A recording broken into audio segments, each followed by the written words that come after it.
How to complete identity verification (KYC) on Gemini. First of all, open the app on your device and log into your account. Next, tap on the portfolio section located at the bottom right corner of the screen. Then tap on Get Started to begin the KYC verification process. The first step is to add a payment method. This can be a bank account or debit card, which Gemini will use to verify your identity and link your account for deposits and withdrawals. After adding your payment method, Gemini will guide you to enter your personal information, including your full name, date of birth, and residential address. Make sure all details match your official documents. Next, you will be asked to upload identity documents such as government-issued ID, passport, driver's license, or national ID card.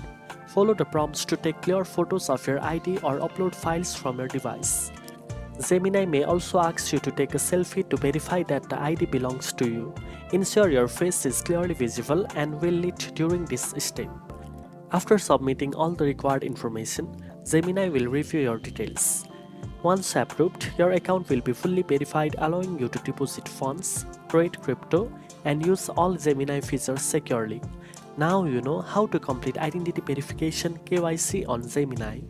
If this tutorial helped you, don't forget to like, share, and subscribe for more trading tips. Thanks for watching, and I'll see you in the next one.